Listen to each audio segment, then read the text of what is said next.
तो central conicoid में हम यहाँ पर एक पृष्ठीय अतिपरवलय की आकृति प्रकृति और उसकी शेप के बारे में यहाँ पर पढ़ेंगे। प्रकृति या आकार एक पृष्ठीय अतिपरवलय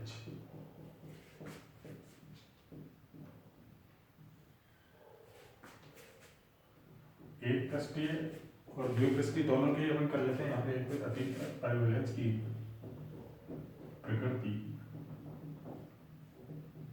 एवं आकार, nature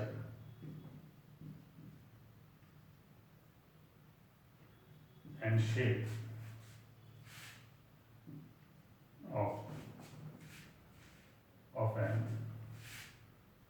of a paraboloid of one sheet.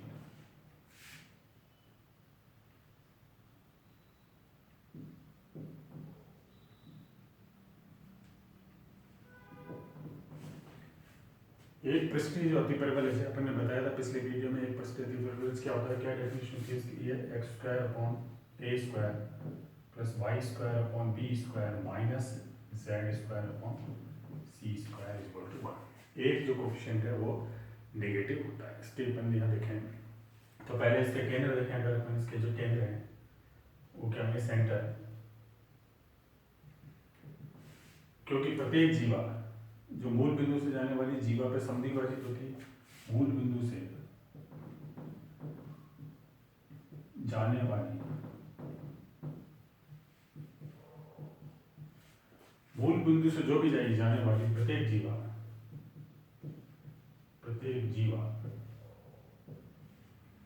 मूल बिंदु पर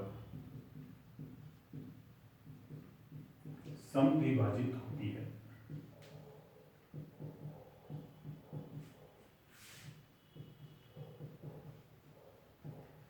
मूल बिंदु से जो भी जीवा रहती है मूल बिंदु पर समद्विभाजित। इसका मतलब ये अतः मूल बिंदु इसके केंद्र है।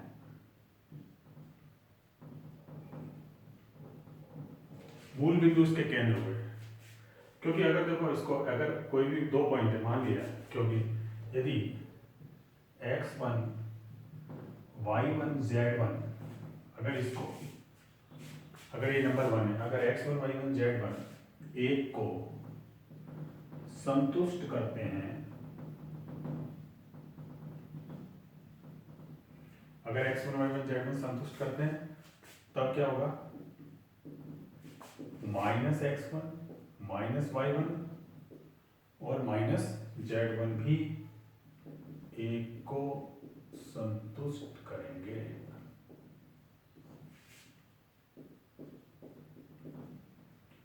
यदि x1 y1 z1 इसको संतुष्ट करते हैं तो माइनस भी संतुष्ट, और इन दोनों का सम क्या हो जाएगा, 0 0 0 मूल बिंदु हो जाएगा। इसका मतलब प्रत्येक जीवा जो है केंद्र पर समद्विभाजित होती है ना। यहाँ इसके आप यहाँ पर अक्ष देखेंगे, अगर अक्ष है एक्सिस, तो x या मुख्य अक्ष है ना, तो क्या है, x अक्ष, y अक्ष और z अक्ष इसके मुख्य समतल या अक्ष है, मुख्य समतल या मुख्य अक्ष। यह x अक्ष का मतलब क्या हो गया, x अक्ष का मतलब है y इक्वल टू 0 और z इक्वल टू 0, मीन्स y z समतल है ना। ये x अक्ष का मतलब y और z इसमें 0, तो ये x y समतल y z z x y ये है इसके मुख्य समतल यहाँ पर।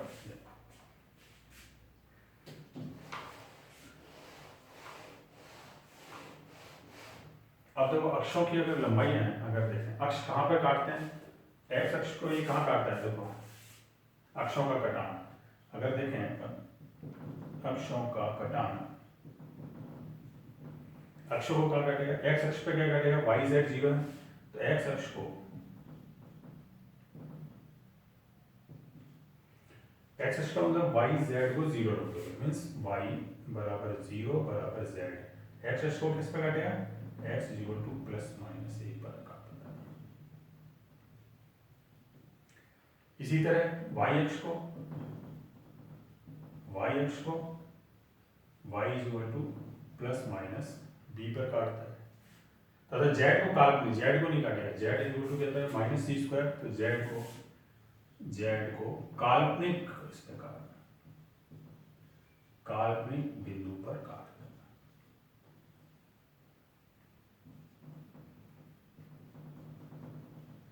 मतलब नहीं काटता, z को काल्पनिक इमेजिनरी हो जाएगा।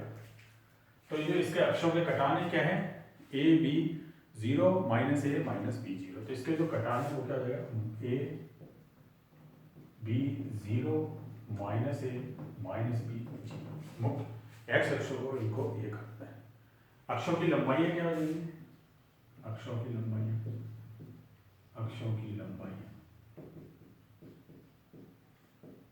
कितना, 2a 2b, क्योंकि इस अक्ष की x अक्ष की लंबाई कितनी होगी, माइनस a से a तक कितनी होगी, 2a, इसकी माइनस b से b तक 2b और इसकी 0। आप देखें पृष्ठों के अपन कटान देखें, प्रकृति देखें यहाँ पर इसके, तो देखो आप z अक्ष को तो ये प्लस माइनस a पे काटता है, y इसको, तो अगर अपन यहाँ देखें इसमें क्या हो, इस पे पृष्ठों की प्रकृति जो है, पृष्ठों की का कटान या प्रकृति, अगर यहाँ देखें z is equal to k अक्ष पर, z is equal to k अक्ष पर क्या बनेगा, ये z is equal to k या z इज इक्वल टू 0 भी ले सकते हो, यहाँ पे z इज इक्वल टू 0 भी ले सकते हैं, एक ही बात। क्या होगा, x square upon a square y square upon b square is equal to 1 plus k square upon c square. ये क्या हो गया, दीर्घवृत्त। z is equal to k अक्ष पे यहाँ पर इस पर ये दीर्घवृत्त है। इसी तरह x is equal to k लेते हैं, अगर x is equal to k, तो y square upon b square minus z square upon c square 1 minus k square upon a, ये क्या हो गया, अतिपरवलय में, अतिपरवलय। इसी तरह अगर y is equal to k लें तो क्या हो जाएगा, y is equal to k पे क्या हो जाएगा, ये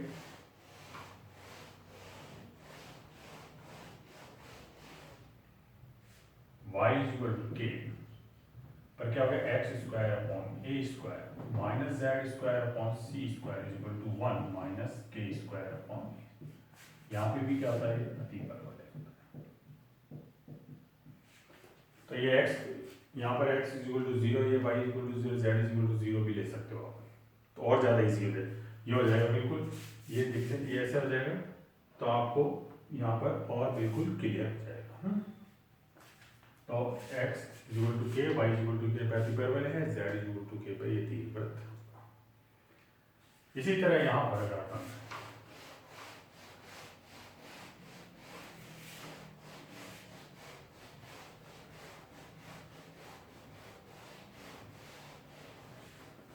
इसी तरह अगर द्विपृष्ठीय अतिपरवलय के बारे में अपन देखें, द्विपृष्ठीय अतिपरवलय,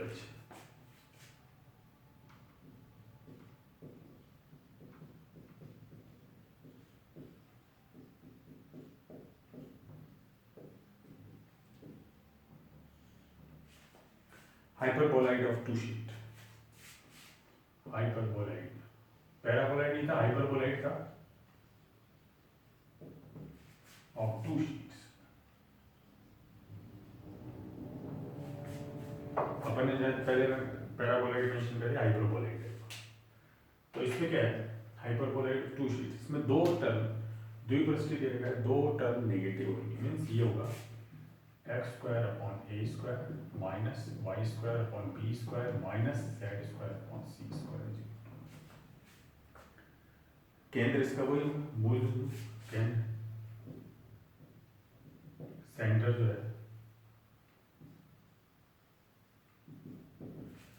क्योंकि x मूल बिंदु पर समद्विभाजित होती है, क्योंकि एक मूल बिंदु पर समद्विभाजित होता है।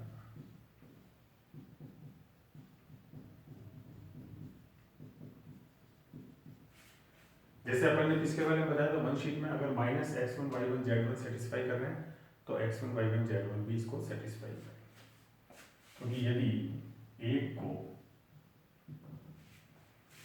x1 y1 z1 संतुष्ट करते हैं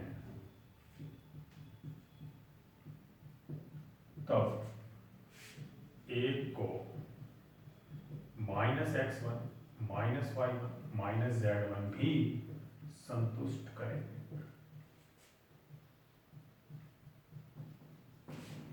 इसका मतलब प्रत्येक बिंदु समद्विभाजित हो रही है, इसका मतलब मूल बिंदु इसका क्या है? मूल बिंदु मीन्स 0 0 0 इसका केंद्र है।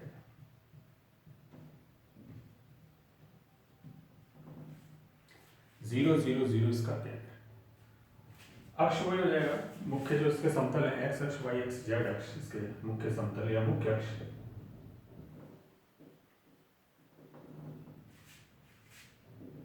एक्स अक्ष वाई अक्ष और जेड अक्ष इसके मुख्य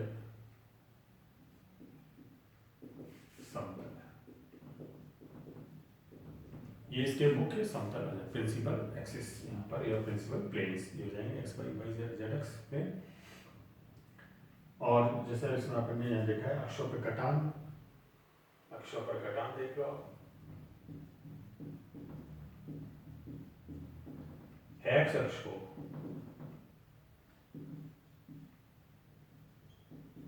एक्स अक्ष का मतलब वाई और जेड जीरो, ये दोनों जीरो, एक्स अक्ष को प्लस माइनस ए पर कर देंगे। वाई और जेड अक्ष को वाई तथा जेड अक्ष को काल्पनिक बिंदुओं पर काट देना।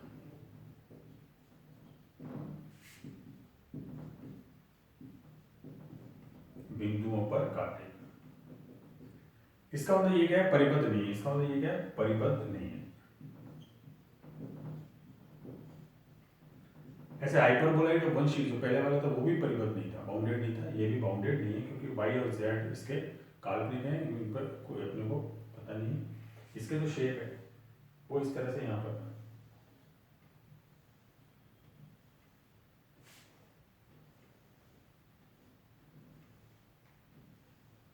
ये हो गया हाइपरबोलाइड ऑफ टू शीट, ये हो जाएगा, इस तरह इसका शेप होता है। और यहाँ देखें अगर अपन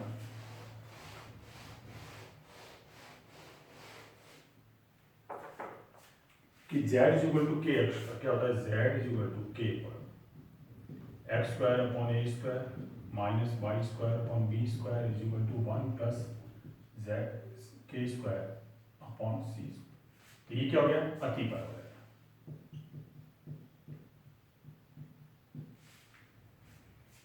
z is equal to k पर क्या है? अतिपर हो जाएगा।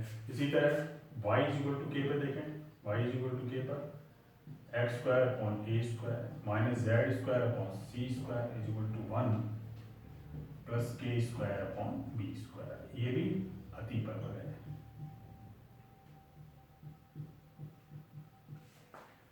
y is equal to k पर भी अतिपर्वल है, z is equal to k पर भी अतिपर्वल है। अब x is equal to k देखो, x is equal to k means minus Y square upon B square minus Z square upon C square is equal to 1 minus k square upon a. अगर इसको आप भूल जाओ और इसको यूं रखें तो क्या हो गया? Y square upon B square z square upon C square is equal to -1 या तो ये क्या हो जाएगा? दोनों ये एक ही साइन में, इसमें क्या हो जाएगा? ये क्या हो जाएगा? यहाँ पर काल्पनिक दीर्घवृत्त है ना, यहाँ पर हो जाएगा काल्पनिक दीर्घवृत्त या दीर्घवृत्त y square upon B square plus z square -1, यहाँ पर ये हो जाएगा। या दीर्घवृत्त भी अपन इसको लिख सकते हैं, यहाँ पर -1 कोई कांस्टेंट है, परंतु वो ए स्क्वायर -1 हो जाएगा। तो इस तरह से ये हो जाएगा अतिपर्वल है काल्पनिक दीर्घ यहाँ पर। तो ये इसके अक्षों के इसकी शेप ही होती है। और हाइपरबोलाइड वन शीट उसकी शेप सरकंडे की तरह होती है, इस तरह।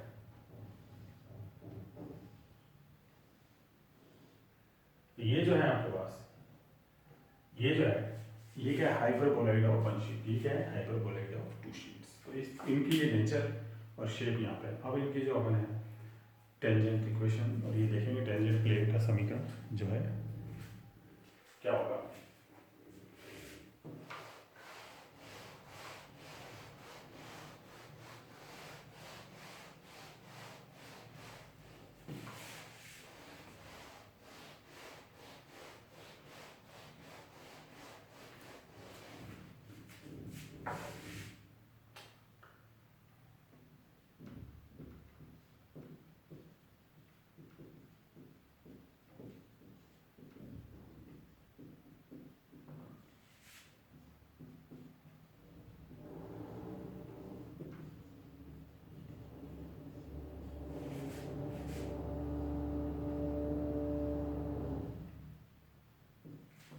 टेंजेंट लाइन, टेंजेंट प्लेन, स्पर्श समतल और स्पर्श समतल रेखा आपको पता ही है कि किसी भी समतल के,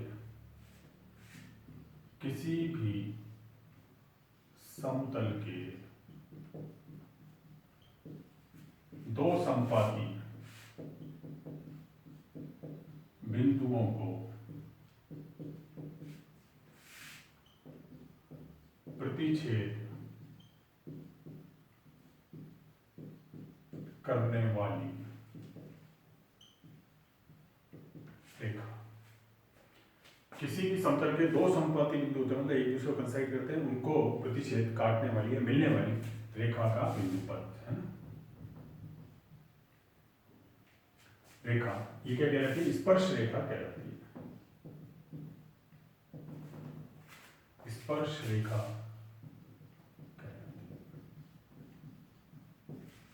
दो समपाती बिंदुओं को प्रतिच्छेद करने वाली रेखा स्पर्श समतल कहलाती है। और स्पर्श रेखाओं का जो आपके पास रेखापथ वो क्या कहलाता है? स्पर्श समतल कहलाता है। स्पर्श रेखाओं का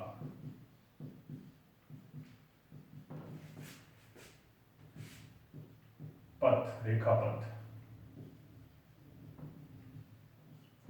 स्पर्श समतल कहलाता है।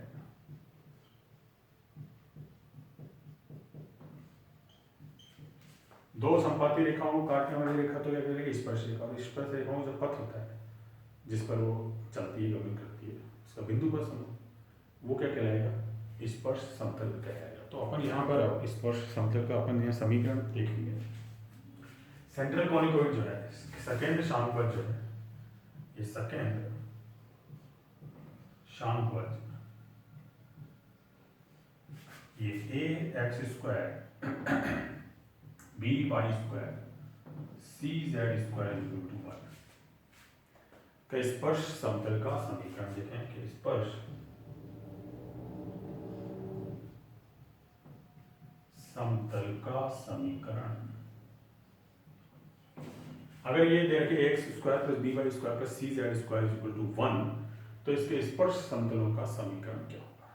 बहुत ही सिंपल है। तो अपन पहले आएगा स्पर्श बिंदु रेखा जो है उसका बिंदु पथ होगा आपके पास। तो पहले तो मान लिया अपन, या मान लिया अपन, माना शांकवज के, ये जो है शांकवज, शांकवज के किसी बिंदु, कोई बिंदु ले लिया x1, y1, z1 पर कोई रेखा है, स्पर्श रेखा, तो स्पर्श रेखा का समीकरण, या रेखा से जाने वाली है ना, x1 y1 से के किसी बिंदु से जाने वाली, अपन देखें जाने वाली रेखा का समीकरण, मतलब x1 y1 z1 इस पर है और इससे जाने वाली रेखा का समीकरण, एक बिंदु से जाने वाली रेखा का समीकरण क्या होता है?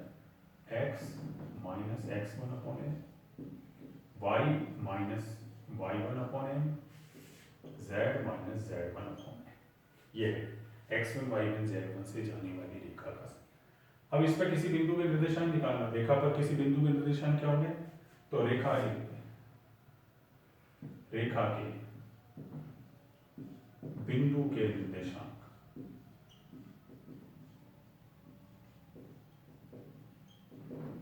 रेखा के बिंदु के निर्देशांक क्या हो जाएंगे? x1 plus l r y1 plus m r z1 plus. इसका मतलब है r के अलग अलग मानों के लिए ये सभी बिंदु इस पर स्थित होंगे, इस रेखा पर स्थित होंगे। जितने r के अलग अलग मान 1 रखोगे तो 1, 2 रखोगे 2, 3 रखोगे 3, सबके लिए अलग अलग मानों के लिए अलग अलग बिंदु आ जाएंगे, रेखा के सभी बिंदु आ जाएंगे, वास्तविक मान। अब ये जो बिंदु है रेखा के बिंदु जो ये है आपके पास, ये क्या है, इस पर भी स्थित है, शांकों पर भी स्थित है। रेखा के जो बिंदु है शांकों पर स्थित है ना। कभी इसको स्पर्श करिए, अब ये बिंदु अगर ये बिंदु शांकों पर भी स्थित है, शांकों, तो इसको सेटिस्फाई करेंगे, इसको सेटिस्फाई करेंगे तो क्या हो जाएगा, a x1 plus l r का square plus b y1 plus m r का square plus c z1 plus n r का स्क्वायर इज इक्वल टू, ये हो जाएगा। इसको सेटिस्फाई करेंगे ना, ये सभी बिंदु इसको सेटिस्फाई करेंगे, इस पर यहाँ पर स्थित है, इस पर। तो अब इसको स्थित है तो यहाँ पर अपन क्या करें, इसके लिए आर स्क्वायर वालों के एक साथ, आर वालों के एक साथ, तो आर वाले आर स्क्वायर वाले क्या होंगे, r a L square, A L square plus B m square plus C N square plus 2r, r वाले क्या हो गए एल एक्स वन, क्या हो गया A L x one plus B M Y one plus C N Z one plus बिना क्या हो जाएगा A X one square, A X one square plus B Y one square plus C Z one square minus 1 equal to 0। ये आ गया आपका are square, are वालों को इतने एक साथ यहाँ पर कर दिया।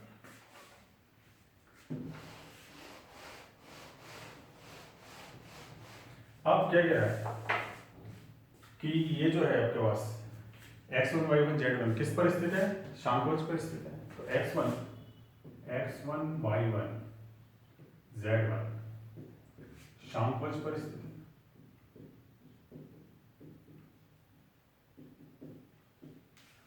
अगर ये शांकोच पर होंगे तो इसको सेटिस्फाई करेंगे, तो सेटिस्फाई करेंगे तो यहाँ रख दो इनकी वैल्यू, तो क्या हो जाएगा, तब आपकी बात ये हो जाएगा a x1 square plus b y1 square plus c z1 square, ये हो जाएगा। तो जब वो मान लो ये नंबर 1 है और ये नंबर 2 है, तो a x1 square b y square c a x1 square b y c z1 square क्या हो गया 1, तो 1 माइनस 1 क्या हो गया कैंसिल, या माइनस 1 बराबर 0। तो ये टर्म क्या है, ये वाली टर्म, ये क्या हो जाएगी 0। x1 y1 z1 इस पर स्थित है तो इसको सेटिस्फाई करेंगे, ठीक है। अब ये 0 हो गई तो क्या आ गया आपके पास R square A L square plus B N square plus C N square plus 2r A L x one plus B M Y one plus C N Z one equal to ये 0। अब क्योंकि ये जो condition है ये शांकोच पे स्थित थी, तो ये क्या इक्वेशन है, ये सेटिस्फाई होनी चाहिए। सेटिस्फाई होने का मतलब क्या है, लेफ्ट हैंड साइड और राइट हैंड साइड दोनों बराबर होनी चाहिए। चूंकि क्या है, रेखा शांकोच को स्पर्श करती है,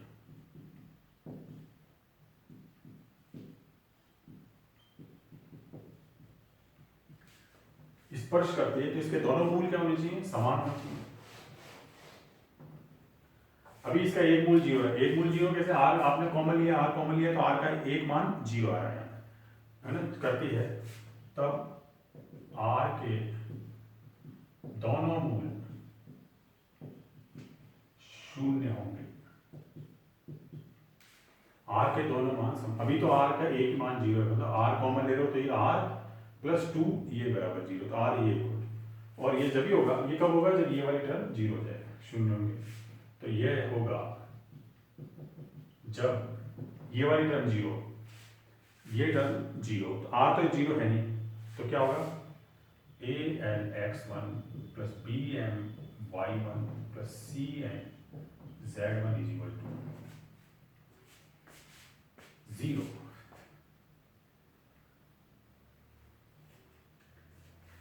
यहाँ पे 2r का दिया था आपके पास, 2r जो थे ALX1 BMY1 CN z1 is equal to 0। यहाँ पर ये वैल्यू इसकी ये आ जाएगी। तो तब ये दोनों मूल यहाँ पर इसके 0 के बराबर हो जाएंगे, है ना। तब ये दोनों मूल यहाँ पर 0 हो जाएंगे इसमें। तो इसमें यहाँ देख लें,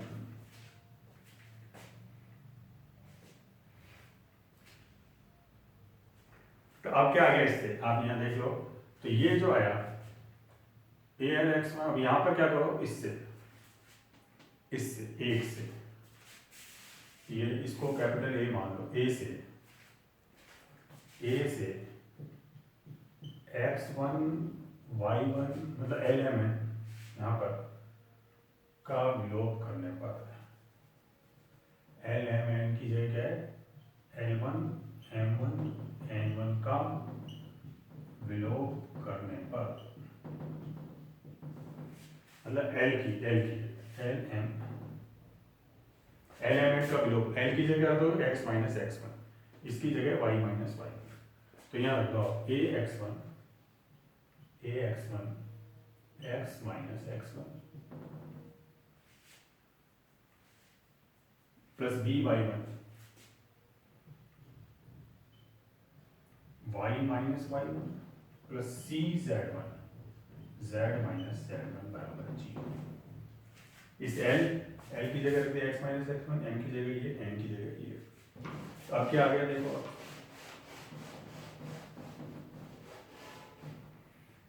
AX स्क्वायर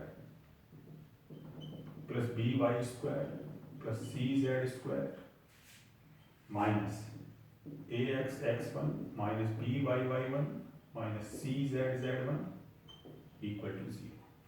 इसको उधर ले जाओ और AX square plus BY square plus CZ square किसके बराबर, 1 के। केंद्रीय शांपच का समीकरण, इसकी जगह 1 रख दो, इसको उधर ले जाओ, तो क्या आ जाएगा AX x1 plus BY y1 plus CZ z1 is equal to 1। ये स्पर्श समतल का समीकरण कब है, जब इक्वेशन ये जाएगी AX square plus BY square plus CZ square is equal to 1। ये है, मतलब आप क्या करो, x square y square z square की जगह क्या रख दोगे, x x1 y y1 z z1। तो AX x1 BY y1 CZ z1। यदि समीकरण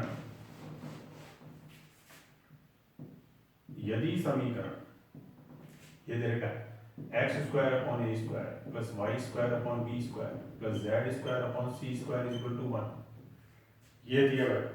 तब इसका स्पर्श समतल क्या हो जाएगा, तो यहाँ पर ABC, यहाँ पे x square upon a square, capital A की जगह है 1 upon a square, capital A की जगह मतलब यहाँ a is equal to 1 upon a square, b is equal to 1 upon b square, c is equal to 1 upon c। तब इसका समीकरण क्या हो जाएगा स्पर्श समतल का, x x1 upon a square, y y1 upon b square, z z1 upon c square. ये हो जाएगा। यदि ये दिया हुआ है, कुछ भी दिया होगा आपको, तो यहाँ पे अपन इससे कंपेयर कर लो। यदि देगा x square upon a square plus y square upon b square minus z square upon c square, तो फिर कंपेयर कर लो, c की जगह माइनस 1 अपॉन c स्क्वायर हो जाएगा बस। तो क्या हो जाएगा इसका, x x1 upon a square, y y1 upon b square minus z z1 upon c square. दो टर्म नेगेटिव है तो आपके पास यहाँ पर capital B minus 1 upon b। तो ये आपके पास, तो जनरल आप याद रखो AX square BY square CZ square is equal to 1 है। तो इसका जो ये क्या है स्पर्श समतल AX x1 BY y1 CZ z1 is equal to 1, मतलब x square y square z square की जगह x x1 y y1 z z1। तो ये इसका स्पर्श, इसी कंडीशन ऑफ टेंजेंसी देखेंगे अपन आगे नेक्स्ट।